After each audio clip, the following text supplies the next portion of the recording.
Sorry, John was just talking about breast implants, and he's talking. Side discussion. It was a personal discussion. He's talking about Velvet Sky's breast implants, and I couldn't get out of my head. They're fucking huge. Anyway, welcome back to Smark Guys, Part 2. So anyway, on this week's SmackDown, trying to calm and get myself composed here. This week's SmackDown, we're gonna go through it very quickly because, to be completely honest, not a hell of a lot happened. The running theme again is that Edge and Kane. Edge still has Paul Bearer kidnapped. Somehow, still seems to be eluding Kane. Kane can't find him. Does he let him take pisses, or just goes? He brought him to the bathroom on this week's SmackDown. They showed that? They showed him rolling him into the bathroom because he had to use the bathroom. Gives him like a diaper. And he also got him hot dogs, cotton candy. Really stupid. Throw it on him and stuff. But anyway, basically, throughout the night, different promos where Edge is either not where Kane is, or he shows up on like a screen and says, look, I have Paul Bearer, come get me. And by the time Kane gets there, they're not there. So at this point, Kane is like so mentally distraught. If you remember last week, I said Kane had actually cried on the air. This week, Kane actually turns the tables on Edge and says, listen, Edge, I've done some nasty things to people over the years, but I have feelings. These are the holidays, and you're hiding my father from me, and you're the monster now, not me. You're the one who's being a bad person. What happened? He killed that chick or something? Katie Vick. Was that his sister or something? That was his girlfriend. It was his girlfriend. And he killed her? They never explained the angle. No, he killed her in a car accident by accident. But they never explained really what happened. Triple H humped the body. Had sex with the dead body. Yeah. But anyway, that's the theme, and Kane's like, you're a monster, Edge, and so... Just to let everyone know, I'm not going to go through every single thing that happened with them, but the show basically ended with exactly the same way that last SmackDown ended. Edge is in a car with Paul Bearer saying, "Ha, bye, Kane," and they drive away, and Kane can't get to them, and Kane still can't get Paul Bearer back. So, really weird that they're still going with that angle, but I'm wondering where they're going with it. If they're going to try to reverse it and say Kane's a face, or if this is just like a mind game of Edge's. Paul Bearer's going to die in a car accident, and then could be Triple H will come back and have sex with the body. Or maybe they'll pull the McMahon, and we'll have like Edge will be like, well, your father's over there, and then the car will explode and they'll act like he's dead or something. Something will happen to someone, and then they'll have to come back. But they'll actually be kidnapped. That's right. So anyway, 4 qualifying matches for King of the Ring on SmackDown as well. The first was Kofi Kingston versus Jack Swagger, and tonight was the historic return of the Swagger Soaring Eagle, who came out and managed to interfere in the match twice. Ended up basically that he kept distracting Kofi. At one point he grabbed his foot. Another time he slapped him on the chest. The Eagle's only on SmackDown, maybe. The Eagles, yeah, because it's Swagger. He's only on SmackDown. Well, he was on Raw. That's when the Eagle didn't come out. So maybe that's when it only comes out. Maybe that's a good point. Maybe that's why he wasn't out. Who knows? But anyway, interesting ending. Like it was like a series of things at the end of the match. Swagger grabs Kofi and tries to do the ankle lock while he's standing, which makes no sense. So Kofi grabs the ropes and like he's hanging off the turnbuckle in midair while Swagger has the ankle lock on him. And then Kofi actually reverses it. Swagger goes into the turnbuckle and then Kofi does the Trouble in Paradise and gets the pin. So that was a little interesting twist to the end of the match there. So Kofi qualifies. The next match was Alberto Del Rio versus Big Show. And just to make a long story short, interesting match. Del Rio, he knows he can't do a lot with Big Show because of the size difference, so he can't do body slams or anything. He tries to do a couple, more athletic moves. He does the Inseguri that he's been doing in every match. Right. And then what ends up happening, which is really weird, Big Show's outside the ring, and the Spanish announcer that Alberto hires to announce for him to go to the ring, grabs the Big Show's foot when the count is at like 5, and then Del Rio gets in the ring. Mm-hmm. Now the ref sees all of this. And he's struggling with the guy. He's like, get off my leg. And he's like shaking him. Finally, he can't get off, so he punches. It's the knockout punch. And the ref goes, 10, you're out. And it's like, you just saw a guy was attacking him outside the ring and you counted him out? Like, when did the rules change? Everyone should have a guy come out with them. Seriously. And just fucking grab you. Just have a fucking mob of people just like hang out and you count out victories every week. Yeah, this is my team, and they just grab you. It didn't make any sense. It was a really weird ending. But anyway, Del Rio qualifies now for King of the Ring because of that. Really odd. The next match was MVP versus Drew McIntyre. The whole story of this match was basically that MVP hurt his hand during the match, and so McIntyre works the hand the whole match. At the end of the match, MVP tries to do his finisher and can't do it because his hand's hurt, and then McIntyre lands the Future Shock. What happened to Del Rio versus MVP? It didn't happen this week. I guess they're delaying it for some reason, whatever reason. I don't know. Okay. Really stupid backstage stuff with Hornswoggle wanting Thanksgiving dinner, and Rosa Mendez burns his Thanksgiving dinner, so he's pissed, so he tries to eat the Swagger Soaring Eagle. But we'll just skip over that as if it didn't happen. But it did happen, Phil. Up next, it was can't forget it. Kelly Kelly versus Michelle McCool. Didn't happen. Kelly Kelly versus Michelle Did this happen McCool too? in a singles match. Kelly actually upsets McCool by beating her relatively quickly. And then they're going to 2-on-1 against Kelly Kelly. And Beth Phoenix makes her return to SmackDown and makes the save for Kelly Kelly. So I guess they're going to kind of be like the faces on SmackDown now. The final match of the night was Cody Rhodes versus Rey Mysterio for the final match. Qualifying spot for King of the Ring. Del Rio comes out to be on commentary, so immediately you know that he's going to fuck with this match. It's not going to be a solid match. It's actually not that long of a match. Del Rio ends up interfering in the match, so obviously Cody Rhodes wins, which then lets Rhodes get the final qualifying spot.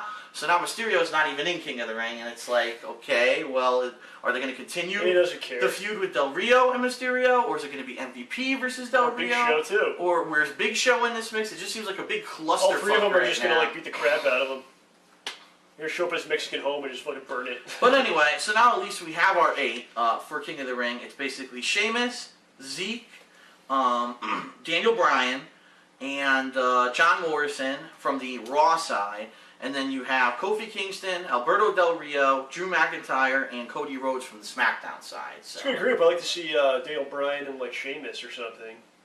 We've seen that before though. Well, 7 times, and maybe it was he a can- squash maybe every he can time. win this time. Might be some good ones in there. Del Rio and Daniel Bryan are Yeah, really good. you might see some first time. That would be good because if they both have submission finishers, that might be the match that they That'd be set fun. up. There's So we'll stuff. see what happens next week. It's a special 3-hour Raw for anyone who's following along. It starts at 8 o'clock, so that's the second 3-hour Raw in 3 weeks. So set your DVRs or get ready, and you know. Hopefully they do all the matches. Usually like, there's some bullshit in one of the King of Rings, like double DQ. Right. Oh And no. That always happens. Like one guy gets a bye or something. Oh my God. They're like, oh, McIntyre's missing. Where is it's he? like some bullshit always happens. in the King of Rings. All right. So on to Impact for this week, TNA. Uh-oh. What do you mean? Come on, calm down. So the show, man. the show opens with Immortal and Fortune in the backstage having Thanksgiving dinner, and Hogan's there, Flair's there, everyone's there. Yeah. So you can tell that it wasn't live. You can tell that it was, Oh, it's taped. definitely not even probably taped at the same time as the wrestling, but taped as like a separate segment at a point when they were all there. The big thing is that Bischoff says he actually invited Dixie Carter to be there later that night. Everyone's like, why'd you do that? And it's kind of weird, like, why would he invite Dixie if they all hate her? So that's just kind of alluding to what's going to happen later in the night. Basically, Matt Morgan comes out to open the show and says, I'm looking for a ref for my match against Jeff Hardy for the title. Doug Williams comes out and says, hey, listen, I stuck up for you last week, and if you missed Impact last week, Doug Williams is now face. He's quit Immortal, just like Morgan did a couple weeks ago. And he says, listen, I would really like it if you picked me to be the ref because I want to stick it to Immortal too. And then Morgan says, well, I haven't decided yet, but you'll be the first to know. I don't like how he's like full-blown face all of a sudden, just from like that one moment. Well, again, they... Shouldn't there be like a progression of like, I'm just pissed at Fortune, but now I don't know. It's Right. like, all of a sudden, like, you're face now, here you go. I don't know. It's Here's your uniform. and we're supposed to buy it, you know. Yeah. And again, if he's the head face on the show now, where was the support? Like, you have to win people over. And right now, it's like, who's really cheering for him as a face? I don't know. So anyway, Immortal comes out. They said, well, we want to match with you guys. Let's have a 4-man elimination tag match tonight. So you guys find 2 more teammates, and we'll have a 4-on-4 match. So that's going to be later in the night. Then they cut to backstage where Flair chugs a Smirnoff Ice and runs off into the backstage area. No idea what happened there. It was pretty weird. Then, important to note, 25 minutes into the show, we finally have our first wrestling match. This is Rhino against Tommy Dreamer in a hardcore match. This is another thing I don't understand. What should I Well, say? Rhino just became a heel, Yep. so like instead of trying to build him, like he immediately loses to Dreamer. Then he attacks Dreamer afterwards, puts him through a table. Yep. And then RVD comes out and he's like, "We're gonna settle this. We're gonna have a first blood match." An ECW first blood match. Yeah, it's just like let's sell this the way that that we settle things. Let's have a first blood match. First blood, which we've never done before in ECW. Yeah, which we never would do. And if you really wanted to get back into it, why would you have a first blood match? Would it be some kind of like match where like last man standing? Or yeah, where you want like the guy to blue buckets. Right. No, I don't understand that. But you're right. He just lost. He just lost the match. Now I want a match against you, Rhino. Yeah, so you just lost. So yeah, it's like you're so tough to beat. Let's have a match with me. I'm gonna try to beat you now. Doesn't make any sense. So over the course of the night, it could have made sense if it was like if he beat Dreamer and then the match was some kind of no DQ. If he had beaten Dreamer, yeah, that would have made sense. Then it's like now you want shit. revenge or whatever. Exactly. So over the course of the night, Matt Morgan and Doug Williams recruit both Samoa Joe and the Pope separately, like not actually at the same time, to be on their team. And actually, both of them are kind of wary to join the team. Joe is like just doesn't like anyone for some reason. He's like Austin back in the day, but he begrudgingly accepts. And then the Pope finds out that Joe's on the team. And he's like, oh, I don't know, he's a wild cannon or whatever. But all right, I'll do it because we gotta take them out together collectively or whatever. Yet another backstage brawl between the TNA Knockouts. This is probably number 7 in the past 2 months. Out of control, doesn't make any sense. Now we thought that the whole angle with Tara and Mickey was over because Mickey was going for a title run, but now she's attacking Tara again. Then all of a sudden, I guess Sarita, out of nowhere, hits Madison Rayne somehow. I didn't even see it. I missed it. Oh really? Yeah. I saw this. I didn't remember this. I missed it. What the fuck? Apparently Sarita somehow hit Madison Rayne. With what? Punched her? Yeah, like because when there was a brawl between all the knockouts, she hit her or something. And so this led later on in the night, they set up a match between the two. But we'll talk about that in a little bit. But anyway, they do a recap of how last week on Reaction, there was the Motor City Machine Guns. That's some crazy stuff. I actually didn't see it last week. But you saw this week some of the recap, so it was pretty good. Some brutal stuff in there. Now they announced there's going to be a TLC match, a Final Resolution next month, the paper. Well, next month. Is it like in 2 weeks at this point? Yeah, it's pretty close. Holy crap. Probably 2 weeks. Then Jeff Hardy shows up at this Thanksgiving dinner backstage. He's got fucking smoke behind him when he comes through the door. There's smoke behind him, and I swear to God, I'm not making this up. He says, I am the air, I am the earth. Like, he's talking like he's not only high, but he's like some fucking hippie from the 70s. I don't know what was going on here. Like, I'm just... Right.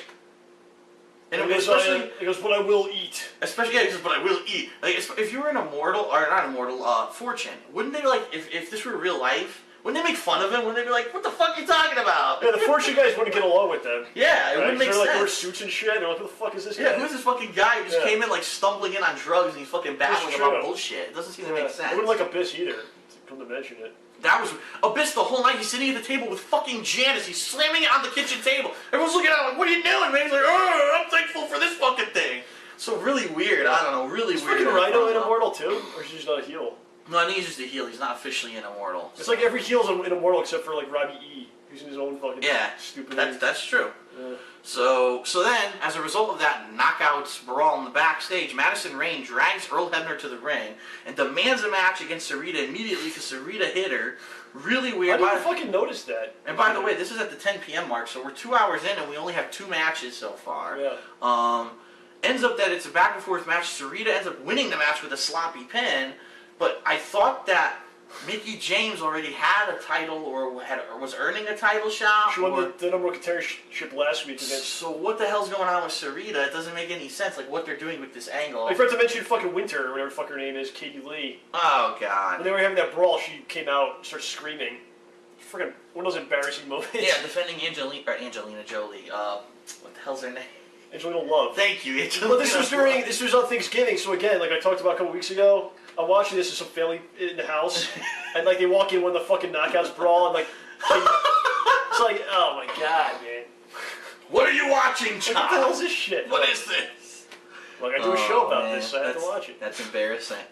Okay, so Double J apparently is still doing this MMA gimmick. He first of all has a promo video where he beats up small children at a karate school, which is pretty amusing. I don't know what they were thinking there. Is his own kids or what? And then no, I don't know if they were. Maybe they were, but it was just little like 5-year-olds. He beat the shit out of. And then it was him versus Jesse Neal, who's one half of Inc. in a submission match. Brian Hebner gets squished during the match in the corner, so he's out. And then during this time when the ref is out, Double J picks his guitar out from under the ring, which he has not done in a long time. I was waiting for that. And he hits Jesse Neal in the head with the guitar, and then basically puts him in like a sleeper and gets the win because of that, which is bullshit. Bubba Ray comes out and says the exact same shit he said last week, so I don't even need to talk about it. Basically, he says Devon held down the team and never was any kind of a part of Team 3D. Blah blah blah. Still doesn't make sense where this angle's going, but he promises that something special is happening next week. Whatever. So finally, we have the 8-man tag match. Storm and Kaz supposedly actually get eliminated really early in the match, and it was like, wow, now it's 4-on-2. You would think that like it's going to be wow, the faces are strong now. This is their chance to get the faces over Immortal and Fortune. Well, all of a sudden, the Pope and Joe start fighting each other for no apparent reason whatsoever. They brawl outside of the ring all the way to the backstage area, which basically eliminates them from the match. So now it's a 2-on-2 match. Really stupid. Jeff Hardy, during the course of the match, interferes in the match, of course. He knocks out the ref. This is actually the same ref, just as a Bischoff, note. the Bischoff guy? Well, we know that it's Bischoff's son, but he hasn't said that publicly yet. But this is the same ref that supposedly at Turning Point screwed over Matt Morgan and didn't do the count properly, and basically he's the reason that Morgan's not the champion. So now Jeff Hardy comes out and punches him in the face and knocks him out. Knocks him out during the match. Really weird. So, but anyway, there's no ending to the match. It's a clusterfuck ending where Immortal basically comes out and they start beating the living crap out of Morgan and Doug Williams. Of course. Then it cuts backstage to the Thanksgiving dinner, which is still going on. And now Dixie Carter finally shows up. So now we're over 2 hours. We're already into reaction. And really the important thing that I guess where they were trying to get over for the plot happens. Dixie Carter comes to the back and says, well, I have a Thanksgiving surprise for everyone. I have a friend who's a judge in whatever county they're in down there, Jacksonville County, I don't know, wherever the hell they are. Yeah. And she says, basically, we got wind that Hogan's been signing talent over the past couple of weeks, which he doesn't have. Which he hasn't, but I guess what the fuck did they sign? For the plot, this is what they're saying. And he doesn't have the legal ability to do that, and therefore she got a court injunction that she's slapping against him, and he no longer has any power in the management of TNA. And so everyone's like, what? What? You can't do that, Dixie! You can't. She's like, Happy Thanksgiving, and walks out, and then the show just ends. So now it's kind of up in the air as if, does this mean that Hogan is going to be off TV? Does this mean that Bischoff has total control? So Bischoff, is it just Hogan or everyone? Bischoff and Hogan? She directed it directly to Hogan only. Okay. So it's almost like, okay, maybe Bischoff will have total control now, but how does that leave Flair? Does Flair have any real control? Because he's been one of the leaders, he's been making matches. Yeah. But it's like, it's really unclear what they were going for. Or is she back now? Does it mean she's power? Well, no, she's not back. She doesn't have any power. So no one fucking has control. Apparently, yeah. No one has control. So no one knows what's going on. Next week, I guess we'll have more explanation. But basically, there's an injunction against Hogan, and what that means, we'll find out at a later date. So. Yay! Awesome legal issues to end the show. We love those, especially when someone pulls out an injunction or a contract signing. Also, those are the best. That's what you want on your wrestling shows. Really, interesting stuff. So that's it. There is no pay-per-view. Maybe they'll do like a sexual harassment lawsuit next week, and that'll be real exciting too. Oh my god! No, that'll be on WWE with all the freaking love angles they had this week. But all right, so that's it for this week. So next week's not too much. Next week is not too much for wrestling. I think it's just pretty much. Well, we will have the King of the Ring tournament with WWE on Monday. That's a special 3-hour Raw on Monday, take some time, and obviously the regular edition of TNA Impact and also the SmackDown episode. So, all right, so I guess that's pretty much it for this edition of Smart Guys. Any last words, John, to end this resounding week of pretty much a lot of events in WWE? Well, I think that Velvet Sky should reconsider her size because they could explode like we talked about. It's really not what I wanted you to get out of. Okay, John. I don't know. I had nothing to say. I don't know. For me, I just thought it was a pretty exciting week for WWE. I'll say WWE's doing better than they have been. Some exciting things. First of all, at least supposedly getting Cena off TV. Giving a chance for other people to be pushed. King of the Ring coming next week where these relatively up-and-comers are now going to get a chance. And I'm excited to see that, and maybe there might be some good matches. And Miz has the title, and no one knows what's going to happen with that, so. TNA seems to be kind of stuck in a little bit of a hole right now, so. So, we'll see where that goes. But, all right, I'm DSP with John Rambo, signing off for this week's edition of Smart Guys. See you next time.